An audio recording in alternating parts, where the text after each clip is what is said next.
이스라엘 족속이 그 이름을 만나라 하였으며 가시같이 희고 맛은 꿀 섞은 과자 같았더라.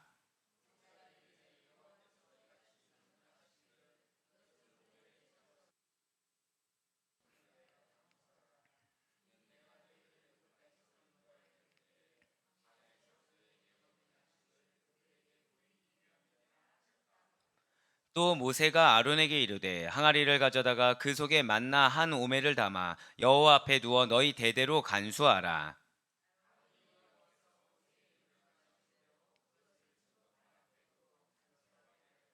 사람이 사는 땅에 이르기까지 이스라엘 자손이 40년 동안 만나를 먹었으니 곧 가나안 땅 적경에 이르기까지 그들이 만나를 먹었더라.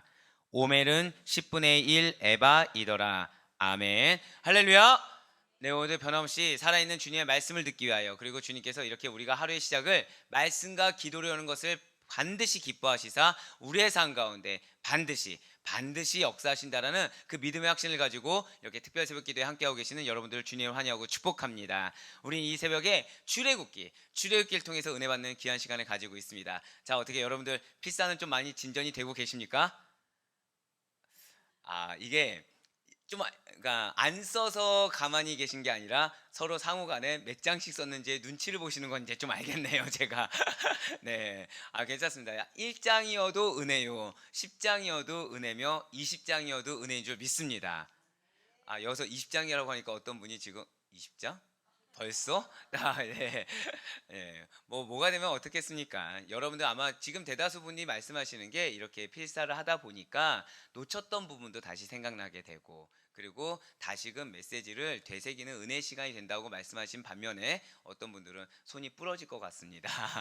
네. 이거 언제까지 써야 되나요? 그래서 제가 어제도 잠깐 말씀드렸다시피 저는 길게 언제까지 보고 있다고요? 2년 정도 보고 있습니다. 요거. 네, 하지만 2년은 그 직업의 특수성을 좀 가지고 있어요. 그 친구의 직업은 군인. 네, 군인 제대할 때까지. 네, 그 친구는 그거지만 나머지 우리는 언제까지 써야 될까요? 최소한 우리 출애굽기 끝나기 전까지. 네. 아멘이 아무도 안 나오는데요. 예. 어떻게 2달로 땡겨 드릴까요? 2달 정도. 예, 지금 예, 벌써 예, 2자리 숫자를 쓰신 분은 벌써 고개를 끄덕거리시고, 아직 예, 한 장, 그러니까 1장에서 한 9장 정도 이 내외에 쓰신 분들은 2달 안에 지금 이렇게 하시는데, 은혜가 되시는 대로 쓰시면서 다만 기억하셔야 될 것이 있습니다. 여러분들 메시지를 상고하셔야 됩니다. 다시 한번 더 되새기시면서, 제가 이러다가 어느 순간에 출애굽기 시험을 볼 수도 있어요.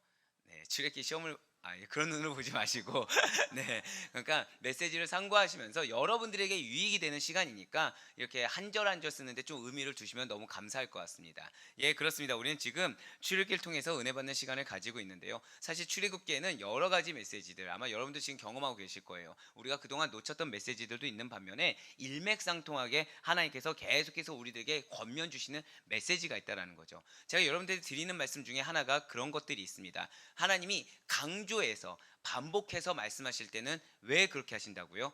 2가지 이유가 있습니다. 하나는 절 따라 고백하실게요. 중요하기 때문에. 예, 그렇습니다. 두 번째는 따라하지 않으셔도 돼요. 지지리도 그 말을 안 들어서 똑같은 메시지를 계속 주시는 거라는 거죠. 지금 이스라엘 백성들이 계속 그러합니다. 이스라엘 백성들에게 하나님은 지속적으로 반복되는 명령을 주고 계시다라는 거죠. 지금 이스라엘 백성들이 거하는 곳이 어디 있습니까? 지금 신 광야에 있어요. 신광야에서 이스라엘 백성들은 하나님으로부터 지금 어제 만나에 관한 안식일 준수에 대해서 명받았습니다. 그리고 이제 하나님께서는 이스라엘 백성들에게 광야에서 매일 먹던 만나를 보관해야 된다라는 명령을 내리시고 계시다라는 거예요. 지금 무엇이 보이십니까? 바로 만나에 대한 중요성이 지금 보여진다라는 것이죠. 지금 하나님께서 이 만나를 중심으로 해서 계속해서 규례를 준수해야 될 것, 그 만나와 관련된 율법을 따라야 될 것을 계속해서 지속해서 말씀해 주고 계시다는 거예요. 왜이겠습니까? 만나는 그 근원이 땅의 것이 아닙니다. 만나는 어디의 양식이라고 제가 말씀드렸나요? 하나님께서, 그렇습니다. 하나님께서 이스라엘을 위하여 준비하신 하늘의 양식이라는 거죠. 그 근원이 하늘에 있다라는 거예요. 이것은 다른 것을 의미하는 것이 아닙니다. 끊임없이 보살피시는 하나님의 놀라운 도우심의 손길을 의미하고 있다라는 거예요. 즉 이스라엘 백성의 생명이 전적으로 절 따라 고백하실게요. 하나님께 매여 있습니다. 그렇습니다. 이스라엘 백성들의 생명이 전적으로 하나님께 매여 있다라는 것을 뜻하고 있다라는 것이죠. 이렇듯 만나는 택한 백성들에게 생명을 주었다는 의미에서, 당연하겠죠. 광야에서 굶주려서 죽기 직전이었는데 하나님께서 하늘의 은혜로, 하늘의 선물로 하늘의 양식을 내려 주셨습니다. 그 양식을 먹고 살아날 수 있게 되었어요. 당연히 그들은 무엇을 유지할 수 있게 되었나요? 생명을 보존하고 유지할 수 있게 되었죠. 그래서 만나는 택한 백성들에게 생명을 다시 주었다라는 의미에서 그것은 자연스럽게 생명을 상징하고 있다라는 거예요. 그래서 하나님께서는 이 만나를 단순 떡 이상의 생명성을 지닌 하나님의 말씀으로 사모해야 된다라고 권면하셨다라는 거죠. 바로 신명기 8장 3절의 말씀입니다. 신명기 8장 3절의 말씀. 너를 낮추시며 너를 줄이게 하시며 또 너도 알지 못하며 내 조상들도 알지 못하던 만나를 내게 먹이신 것은 사람이 떡으로만 사는 것이 아니요 여호와 입에서 나오는 모든 말씀으로 사는 줄을 내가 알게 하려 하심이라. 아멘. 이 말씀이 누가 하셨던 말씀인가요? 맞습니다. 그러니까 예수님이 이 말씀을 하신 데는 사실 그냥 성경에 있는 말씀을 이렇게 대적하기 위해서 말씀하신 것이 아니라 지금 이 만나가 무엇을 상징한다고요? 생명을 상징하는 거예요. 결국 그 사단이, 마귀가 예수님을 대적하지 않습니까? 새해가 금식 후에 세 가지 공격을 하죠. 그 중에 이것은 무엇이었나요? 먹는 거였어요. 그렇지만 생사화복의 주관은 하나님께 달린 것이다 라는 사실 그 고백이 된다라는 거예요. 그렇습니다. 만나가 지닌 생명의 상징성은 여기서 끝나지 않는다라는 것이죠.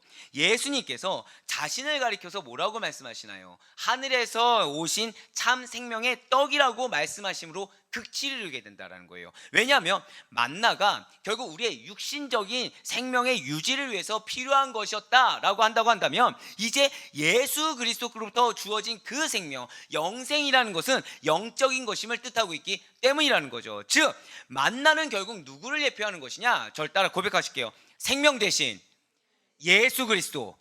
그렇습니다. 만나는 결국 생명의 떡이자 생명의 근원이 되시는 예수 그리스도를 예표하고 있다는 거죠. 더불어 메마른 광야 길을 행하던 이스라엘 백성들이었어요. 이들이 하나님의 은혜의 선물이 만나를 먹고 나서야 생명을 유지했습니다. 그리고 광야의 40년 동안 길 가운데 무엇으로 생명을 유지했나요? 역시 하늘에서 내려준 만나로 생명을 유지한 것처럼 오늘날 모든 인류들이 참된 생명 되시고 그 생명의 떡이 되시는 예수 그리스도, 오직 예수 그리스도를 통해서만이 참된 구원과 영생의 비밀을 소유할 수 있다는 점에서 이 만나가 그리스도의 예표가 된다는 거예요.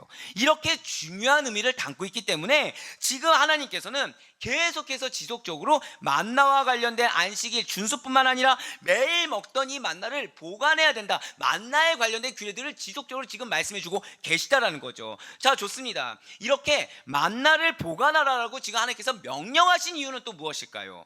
그것은 다른 것이 아니에요.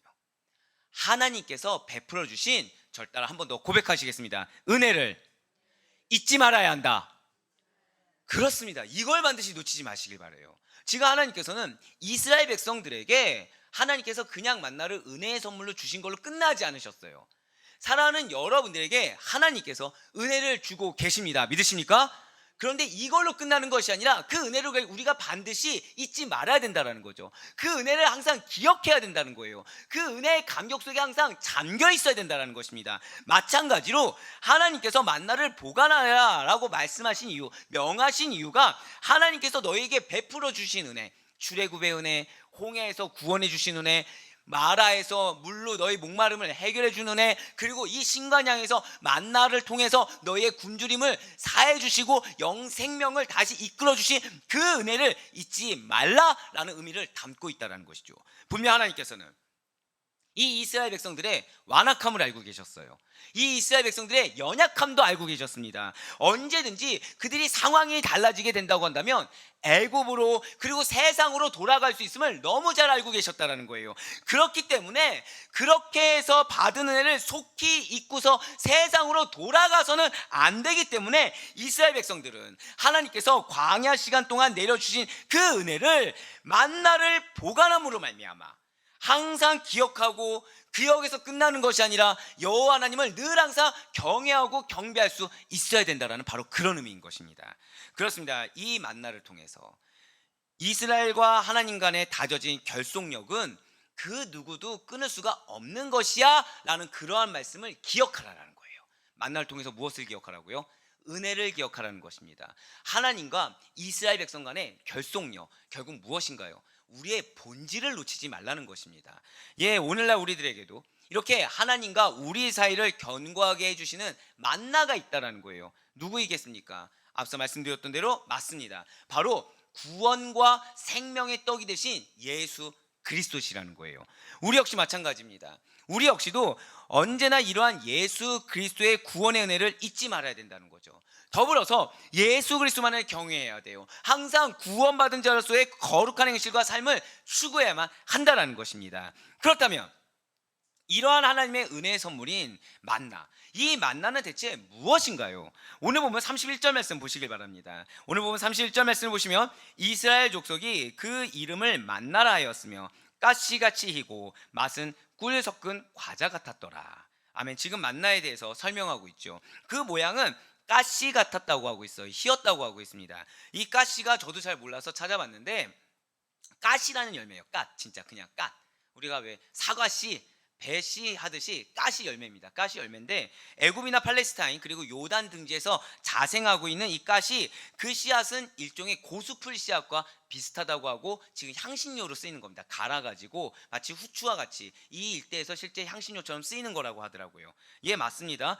결국 있었던 것을 그들이 지금 자신이 알고 있는 것과 비유해서 만나를 표현한 거라는 거예요. 그리고 그 맛은 꿀 섞은 과자도 같았다라고 하고 있다는 거죠. 이 만나라는 이름은 우리가 이미 5절에서 봤던 것처럼 이것이 무엇이냐라는 이스라엘 백성들의 감탄 어린 말에서 유래된 것입니다. 그렇습니다. 이스라엘 백성들은 하늘에서 내려지는 만나를 보고 매우 놀랐어요. 그동안 보지 못했던 거였다는 거죠. 그동안 경험하지도 못했던 이 하늘의 양식 만나는 이스라엘 백성들에게 있어서 항상 신비로운 그 자체였다는 것입니다. 비단 만나뿐만이 아니겠죠. 메추라기도 내려왔습니다. 구름 기둥이 있어요. 불 기둥이 있어요. 광야에서 접하는 그 모든 것들이 이스라엘 백성들에게는 놀라운 기적의 연속이 되고 있다는 거예요. 마찬가지로 우리에게 있어서도 우리는 광야의 여정을 보내고 있습니다. 믿으십니까? 이 땅 가운데 삶은 광야의 여정이라는 거죠. 그런데 이 광야의 여정은 우리들에게서 절대로 고백하실게요. 놀라운 기적의 연속입니다. 아멘? 예, 맞습니다. 왜일까요? 왜이겠습니까? 이유는 이 모든 것들은 하나님께서 그들과 함께 하셨기 때문이라는 거죠. 하나님이 우리와 함께 하신다고 한다면 우리의 삶 자체가 놀라운 기적의 연속이라는 사실을 반드시 믿으시길 바라겠습니다. 진실로 하나님께서 그들과 함께 하셨기 때문에 이스라엘이 경이로운 생활을 이어갈 수 있었던 것처럼 하나님이 여러분과 저와 함께 하시기 때문에 우리는 세상이 해줄 수도 없고 세상이 제공할 수 없는 놀라운 큰 은혜의 비밀을 간직한 채 항상 그 축복 가운데 살아갈 수가 있다는 거예요. 우리에게 축복이 무엇이겠습니까? 믿음의 깃에 이탈하지 않는 거예요. 우리에게 축복이 무엇이겠습니까? 하나님의 위로가 있는 거예요. 우리에게 축복이 무엇이겠습니까? 하나님이 우리에게 약속하신 비전이 존재한다라는 거죠. 우리는 무엇보다 절대로 고백하실까요? 소망이 있습니다. 그렇습니다. 소망이 있는 삶 자체가 기적이라는 사실을 믿으시길 바랍니다. 소망이 없다고 한다면 그 삶은 허랑방탕해요. 그 삶은 열심히 살 필요도 없습니다. 그 삶은 무의미해요. 하지만 소망이 있다는 것은 그 소망의 결실을 위해서 나아가는 그 과정 곳곳마다 항상 도와주시는 하나님의 손길을 경험할 수 있다는 얘기고, 그 하나님의 손길이 결국 우리에게 무엇이 되는 것입니까? 기적이라는 것이죠.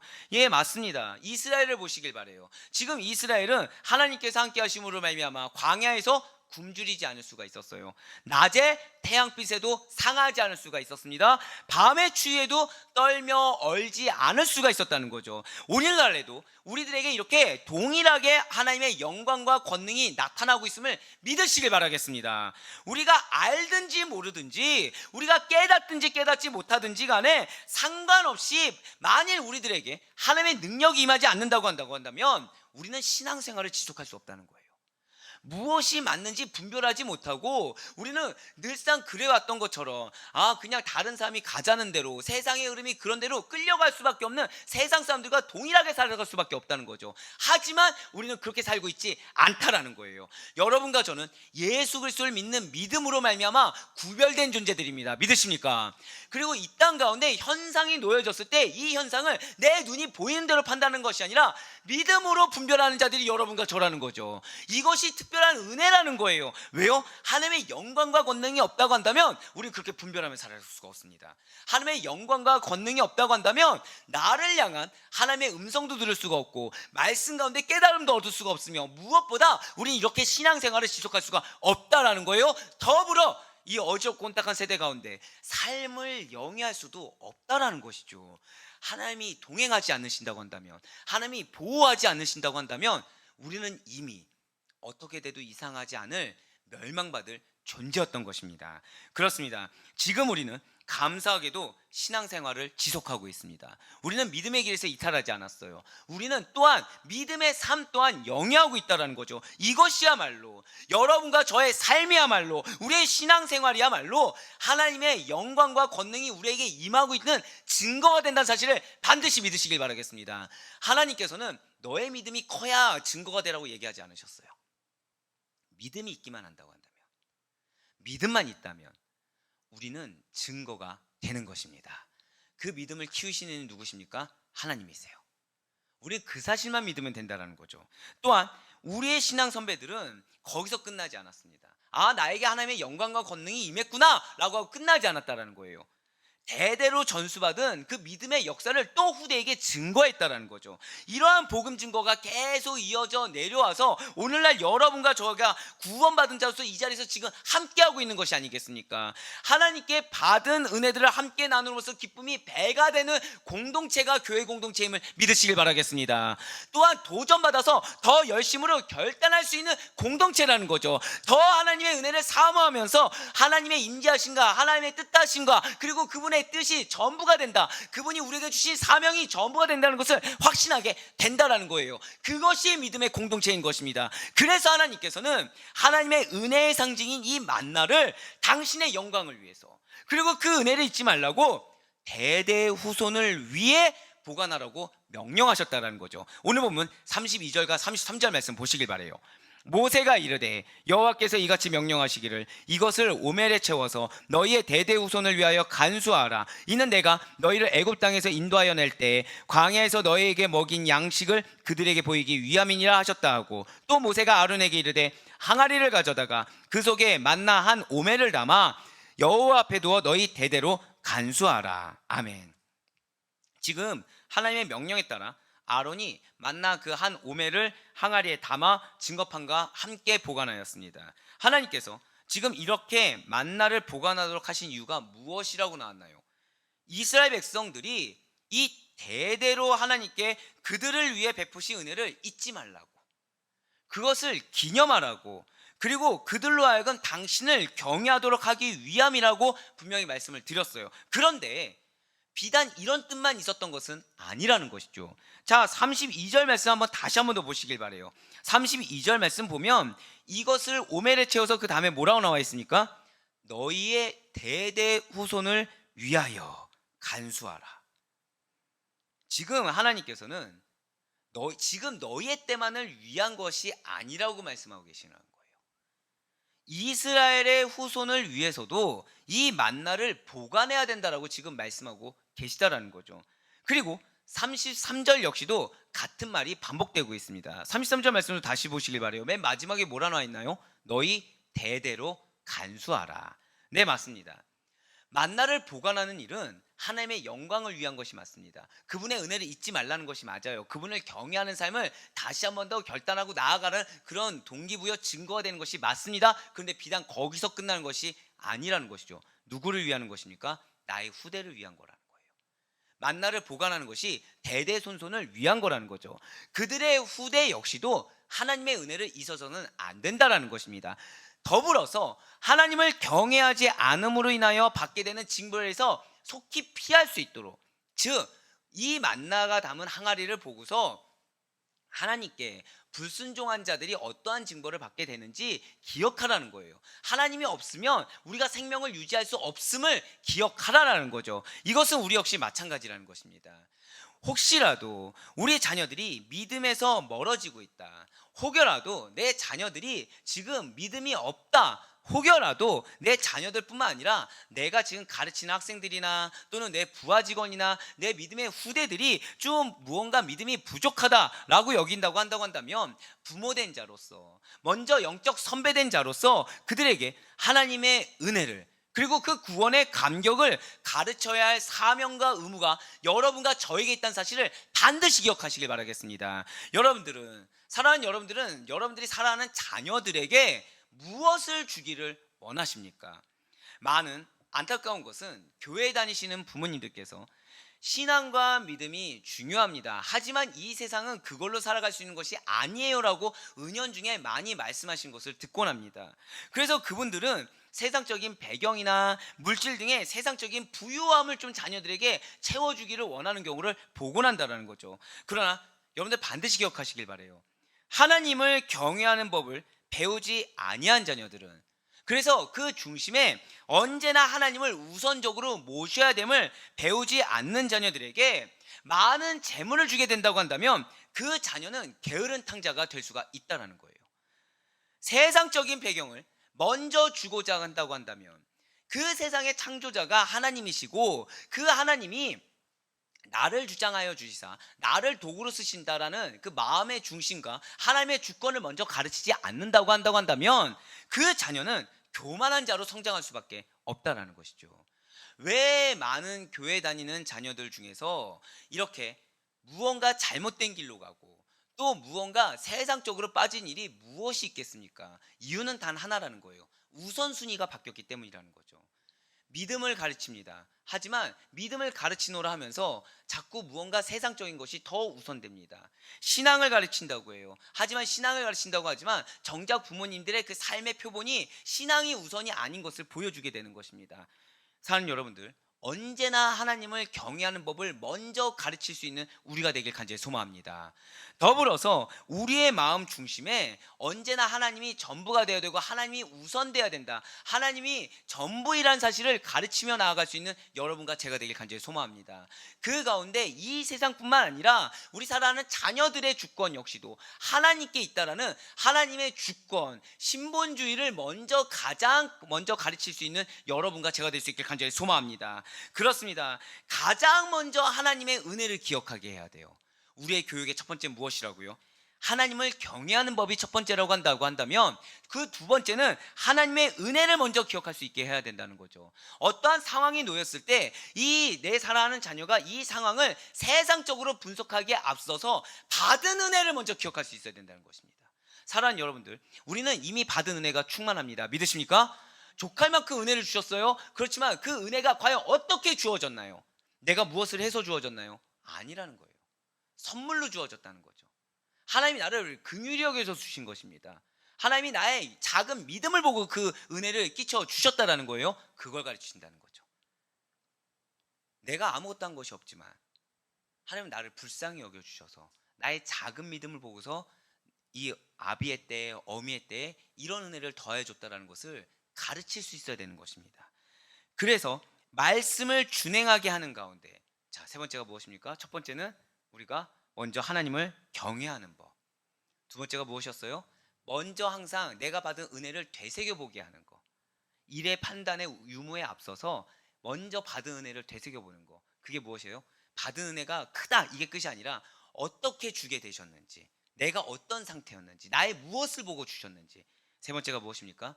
말씀을 준행하게 해야 된다는 거죠. 항상 최우선은 말씀에 대한 순종인 것입니다. 그리하여 과거의 은혜를 우리 모든 세대에게 현재화시키시고 실제화시키시는 하나님의 은혜를 경험하는 우리 모두가 될 수 있길 간절히 소망합니다. 어떻게 된다고요? 내가 받은 과거의 은혜가 내 사랑하는 자녀들에게도 동일하게 임하는 거예요. 그리고 이것이 현재화돼서 끝나는 것이 아니라 내 사랑하는 자녀들에게 실제가 되는 거죠. 그래서 실제가 된다는 게 무엇입니까? 내 사랑하는 자녀들이 실제 증거로 경험을 하게 되는 거예요. 우린 이걸 뭐라 말을 해요? 하나님을 인격적으로 만나게 된다는 거죠. 그렇습니다. 우리 세대보다 더 큰 믿음의 분량을 가진 자로 성장하는 것이 우리의 다음 세대가 될 줄 믿으시길 바라겠습니다. 그렇기 때문에 그것을 정말 사모한다고 한다면 먼저 하나님을 경외하는 법을 가르쳐야 돼요. 제가 항상 앞서 말씀드렸죠. 반복해서 계속해서 말씀드린 것은 중요하기 때문이라고 말씀드렸습니다. 자녀 교육의 가장 우선은 하나님을 경외하는 법입니다. 하나님 앞에 두려워할 줄 알아야 돼요. 하나님께 오히려 그 존경과 감사와 영광을 올려드릴 줄 알아야 됩니다. 그리고 나서 두 번째가 무엇이라고요? 받은 은혜를 항상 먼저 생각해 보고서 하나님 앞에 순종할 수 있어야 됩니다. 그래서 말씀을 준행하게 될 때 그때 그들에게 은혜가 실제가 되는 거, 하나님을 인격적으로 만나는 놀라운 역사가 일어나게 됨을 믿으시길 바라겠습니다. 이렇게 만나를 간직함으로 말미암아 하나님의 은혜를 기억하고 그리고 후대에게 물려주었던 이스라엘 백성들은 무려 40년 동안이나 만나를 먹게 되었다는 거예요. 35절 말씀 보시길 바랍니다. 사람이 사는 땅에 이르기까지 이스라엘 자손이 40년 동안 만나를 먹었으니 곧 가나안 땅 적경에 이르기까지 그들이 만나를 먹었더라. 아멘. 사랑하는 여러분들, 좀 못된 질문 한번 드려볼게요. 40년 동안 만나를 먹었다. 어떤 생각이 드십니까?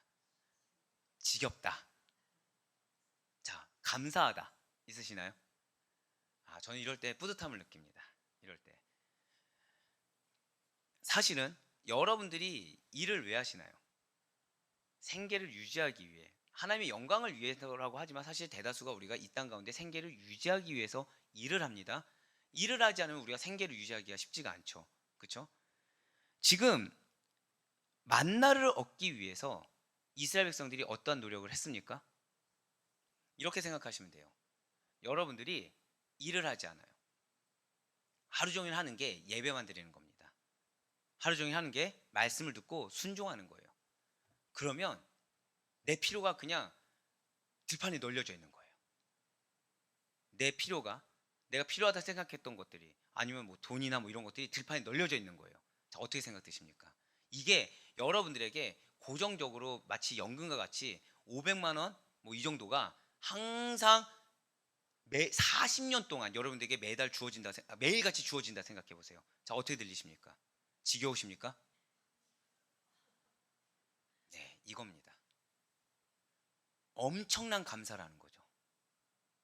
매일같이 일당을, 근데 이 만나가 분명히 제 표현 드렸죠. 우리 각 사람마다 입맛이 다른데 입맛에 다 맞았다고 했어요. 그렇죠? 근데 이게 그러니까 부족함이 없었다고 말씀드렸습니다. 그 가족들마다 넘침도 없고 부족함도 없고 딱 맞을 정도로 주셨다는 거예요. 그러니까 우리 가정에 필요한 금액만큼 매일마다 주었다고 생각해 보세요. 40년 동안. 일을 할 필요도 없고 예배만 잘 드리면 되고, 나가라고 하면 나가면 되고, 자라고 하면 자면 되고, 일하지 말고 두 배를 거두라면 두 배를 거두기만 하면 되는 겁니다. 그래서 어떨 때는 50만 원, 어쩔 때는 100만 원을 거둬드린다 생각해 보세요. 지겨우십니까? 감사라는 거죠. 무한감사 나왔네요. 예, 맞습니다. 무한감사예요. 무한감사. 그런데 우리가 이것을 만나라고 하고서 나와 상관없다고 생각하고 먹는 거에 국한해 버리니까 어떻게 생각 들어요? 40년 동안 사람이 어떻게 만나 하나만 먹냐, 지겹지, 이렇게 생각이 드는 거예요. 은연중에 우리는 하나님의 마음을 받아들인 것이 아니라 누굴 이해하고 있어요? 죄악된 인간의 군상을 이해하고 있다는 거죠. 예, 맞습니다. 지금 하나님의 은혜가 아주 장기적으로 당신의 백성들에게 임하고 있다는 거예요. 그들이 이 만나를 얻기 위해서 어떠한 노력도 하지 않았습니다. 그저 하나님의 말씀대로 나가서 거두어 오기만 하면 되었다는 거예요. 가나안에 도착하기까지 하나님께서는 그렇게 그들의 필요를 채워주셨다는 거죠. 그렇습니다. 하나님을 온전히 믿고요, 그분의 말씀을 따라 살기만 한다고 한다면 하나님께서 여러분과 저의 필요를 이렇게 채워주심을 반드시 믿으시기 바라겠습니다. 이스라엘을 광야에서 풍성하게 먹이셨듯이 오늘날 저와 여러분에게도 풍성한 것으로 우리의 필요를 채우실 것을 믿으시길 바라요. 사랑하는 우리 아드포교회 성도 여러분들, 오늘 주신 말씀 정말 반드시 기억하시길 바랍니다. 지금 하나님께서는 안식일 준수에 대한 문제에 이어서 만나 보관에 대해서도 지금 무엇을 말씀하시나요? 무엇을 먹을까? 무엇을 입을까? 무엇을 마실까? 염려하지 말고 오직 우리들은 하나님의 영광을 위해 살며 그 가운데 하나님이 우리에게 베푸신 은혜를 다음 세대에 증거해야 될 사명이 있다. 딱 이것을 얘기하고 계시다는 거예요. 그런데 우리가 받을 그 은혜라는 것이 지금 방금 전에 예를 들었던 것처럼 무한감사라고 딱 표현했잖아요. 그 정도 은혜, 그 정도 고백이 나올 만한 은혜가 여러분과 저에게 예비되었다는 것입니다. 왜 이것이 우리에게 실제가 되지 않느냐는 거예요.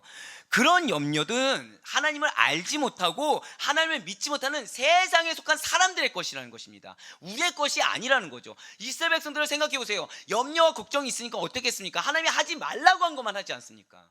그랬더니 계속 규율만 생기죠. 계속 규제만 생기는 것입니다.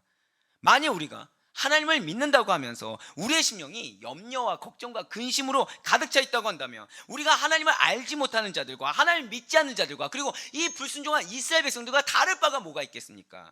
우리가 불신자들과 동일하게 세상 염려에 빠져 있다고 한다면 하나님의 채워주시는 은혜를 우리는 발견하지도 못하고 설령 발견했다고 하더라도 또 다른 갈급함, 또 다른 탐심으로 인해서 감사는 사라지고 아쉬움만 남게 될 거라는 거예요. 그러나 여러분과 저는 그러한 자들이 아닙니다. 우리는 모든 것을 하나님께 맡기고 그분을 온전히 의뢰할 수 있는, 마지막 절 따라 고백하실게요. 특권 있는 성도. 그렇습니다. 특권이 있는 성도입니다. 그리고 이러한 믿음만이 하나님 안에서 이렇게 만나와 같이 풍성하게 예비되어 있는 것들을 온전한 우리의 것으로 만들어서 체험받을 수가 있다는 것이죠. 그래서 베드로 사도가 오늘날 우리들에게 이렇게 말을 하고 있는 것이 아니겠습니까? 베드로전서 5장 7절의 말씀입니다. 너의 염려를 다 주께 맡기라. 자, 이 부분은 저희 다 같이 읽도록 하겠습니다. 시작. 이는 그가 너희를 돌보심이라. 우리가 염려가 왜 생깁니까? 하나님이 나를 돌보신다는 걸 믿지 못해서예요. 그래서 염려가 생기는 것입니다. 이스라엘 백성들이 왜 매일같이 내려지는 만나를 믿지 못하고 왜 나갔습니까? 하나님이 매일같이 나를 돌보신다는 것을 믿지 못했기 때문에 안식일에 나가고 정해진 양만큼만 거두지를 않았던 것입니다. 진실로 그렇지만 이스라엘 백성들은 만나를 보관한 항아리를 보고 받은 은혜를 되새기며 다시금 신앙을, 다시금 믿음의 순종을 결단할 수가 있었어요. 여러분과 저에게는 이미 예수 그리스도가 계십니다. 우리는 구원의 은혜를 받은 자들이에요. 이 땅 가운데서도 하나님의 은혜로 말미암아 이 자리까지 나와서 간구하며 채움받을 수가 있다는 것이죠. 그러니 바랄 것 없기는 내 마음속을 채우고 있는 어떠한 염려와 걱정과 불신앙 대신에 우리의 삶에 놓인 어떠한 위기와 환난으로 인한 그 다급함 대신에 우리가 바라봐야 될 만나를 바라볼 수 있길 간절히 소망합니다. 그 만나를 주신 이가 누구신지를 기억해 보시길 바라요. 그 가운데 우리의 참된 만나가 되시는 예수 그리스도만을 바라보시고 구원받은 자로서 그리고 우리에게 약속의 말씀을 주신 그 주님을 더욱 신뢰함으로써 우리의 간구보다 더 넘치도록 채워주실 하나님의 은혜를 발견하시며 그리하여 후대에 말씀을 전하시는 받은 은혜를 간증하시는 복음 증거자로서의 사명을 끝까지 감당할 수 있는 주님의 채우심을 경험하는 우리 모두가 될 수 있기를 주님의 이름으로 간절히 축원합니다.